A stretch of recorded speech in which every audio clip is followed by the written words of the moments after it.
حتما میدونید که روان اتکینسون قبل از اینکه به شهرت جهانی برسه توی یکی دو تا شو تلویزیونی کمدی اجرا میکرد که یکی از اونا بلک ادر بود. چه بزلگویی های توی بلک ادر یا خنگ بازی های توی سریال های مستر بین، هیچ کمدیانی تو دنیا نیامده که مثل روان اتکینسون مردم خندونده باشه. اما پشت این شخصیت بامزه و دست و پا چلفتی کیه؟ چطوری یک دانشجوی مهندسی که خیلی خجالتیه تبدیل شد به مستر بین؟ این داستان زندگی روان اتکینسونه.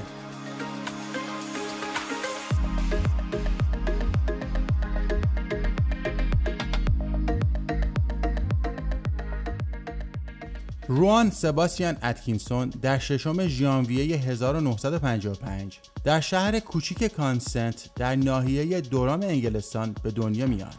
اون فرزند آخر خانواده بود و 3 تا برادر هم بزرگتر از خودش داشت. مادر پدر روان وضع اونچنانی نداشتن و تو همون روستای خودشون کشاورزی میکردن. از 3 تا برادر روان بزرگه یعنی پاول در همون سن نوزادی به خاطر بیماری از دنیا میره. برادر دومیه رادنی اتکینسونه که یک مرد سیاسی و عضو حزب یوکی ایندیپندنس بود. اون یکی برادرش هم روپرته که اطلاعات زیادی دربارش وجود نداره. یه مقداری خانواده روان رو شناختیم. حالا بریم خودش رو خوب بشناسیم. روان در دوران تحصیلی برخلاف چیزی که ازش دیدیم خیلی خجالتی و گوشه‌گیر بود و تازه کمی لکنت زبون هم داشت. اما این بچه گوشه‌گیر و خجالتی که درست هم نمیتونست حرف بزنه در یک کاری خیلی ماهر بود: شکلک در آوردن، استعدادی که بعدها زندگیشو متحول کرد. اتکینسون بعدها وارد دانشگاه میشه و در رشته مهندسی برق در دانشگاه نیوکاسل مشغول تحصیل میشه. بعد که فارغ التحصیل میشه برای فوق لیسانسش به کالج کوینز آکسفورد میره. اون اصلا خیال کمدین شدن و بازیگر شدن نداشت، اما تو همین کالج آکسفورد مسیر زندگیش تغییر میکنه. اون در اونجا به انجمن تئاتر کالج ملحق میشه و شروع به اجرای نمایش‌های کوتاه و نوشتن کمدی میکنه. با همین کارهای کوچیکی که میکنه به خودش امیدوار میشه. میبینه که مردم مثل این که خوششون میاد. برای همین فکر میکنه که شاید آیندهش متعلق به خندوندن مردمه. وقتی از این کالج فارغ التحصیل میشه، یه نمایشنامه مینویسه به نام The Atkinson People. این برنامه رو برای رادیو 3 BBC درست میکرد و تو اون میشست و خودش با شخصیت‌های علمی تخیلی مصاحبه میکرد. یعنی به جای اونا هم جواب میداد. بعد از این برنامه رادیویی که مقداری گرفته بود، تو همون اواخر دهه 70 میلادی برای BBC یک برنامه طنز مینویسه به اسم Not the 9 o'clock news. یعنی این که این اخبار ساعت 9 نیست.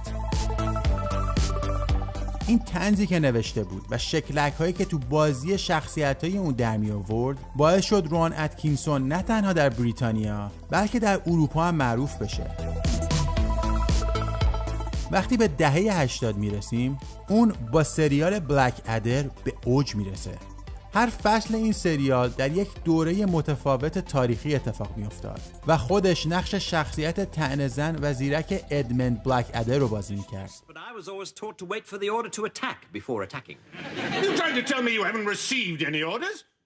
این سریال تبدیل شد به کلاس خاص خودش و نشون داد اتکینسون نه تنها استاد شکلک در آوردنه بلکه استاد بزلگویی های معنیدار هم هست. ولی بزرگترین کشفی که اون در خودش کرد در سال 1990 بود و اونم شخصیت مستر بین بود.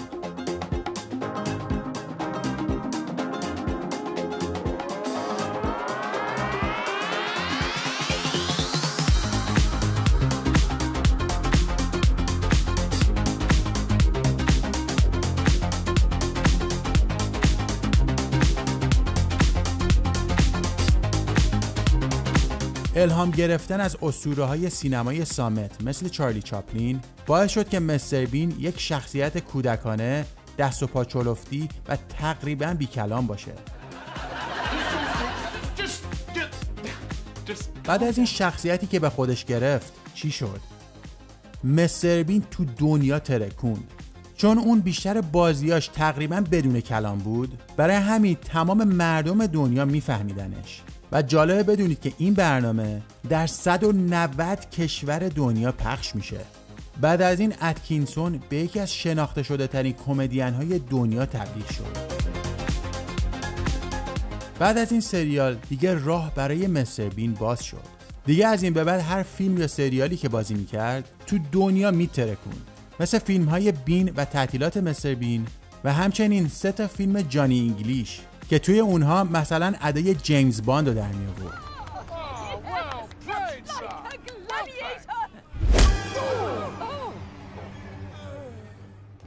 حالا اجازه بدید که یه مقدار بریم وارد زندگی شخصی اون بشیم.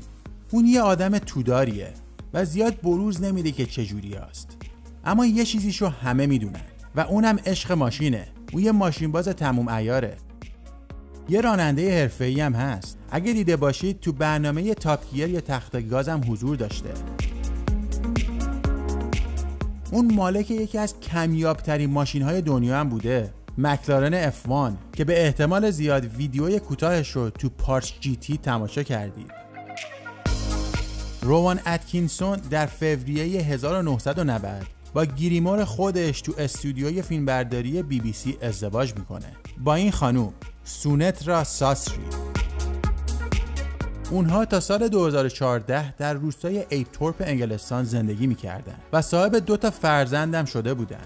اما مستر بین تو سال 2013 شیطونی میکنه. چطوری؟ با یک کمدین 32 ساله بریتانیایی وارد رابطه میشه. این خانوم لوئیس فورد. وقتی همسر مستر بین از این موضوع مطلع میشه، زندگی رو قطع میکنه و بعد از 25 سال از هم جدا میشن. از اون برم لوئیس فورد که با یک کمدین دیگه یعنی جیمز آکاستر رابطه داشته، از اون جدا میشه که بیاد با روان اتکینسون زندگی کنه. این زندگی جدید برای مستر بین ادامه پیدا میکنه و یه دختر 8 ساله هم دارن. روان اتکینسون تا به حال 10 بار نامزد دریافت جایزه بفتا و لورنس اولیویه شده که 3 بارش هم جایزه رو گرفته. در سال 1981 به عنوان بهترین کمدین جایزه لورنس اولیویه رو گرفته و در همون سال و همینطور سال 1991 هم 2 تا جایزه بفتا رو گرفته. البته جالبه که بدونید این جوایزی که برنده شده هیچ کدوم به خاطر بازی در نقش مستر بین نبوده، بلکه به خاطر سریال های Not the 9 O'Clock News و Black Adder بوده. یعنی واسه مستر بین بهش جایزه ندادن، چیزی که اگه از مردم بپرسی همه بهش جایزه میدن. اینطور نیست؟ لطفاً نظر بدید. یعنی راحت میشه گفت که روان اتکینسون فقط خنده‌دار نیست، بلکه ماندگاره. روان اتکینسون فرزند یک کشاورز متوسط رو به پایین، امروزه تخمین زده شده که 150 میلیون دلار ثروت داره. خیلیا از جمله خود من خوشحالیم که مستر بین تو کالج آکسفورد راهش به بازیگری افتاد، چون اگر مهندس برق میشد ما الان نمیشناختیمش. شاید نسل ما اینجوری بوده که بچگیمون با مستر بین گذشت.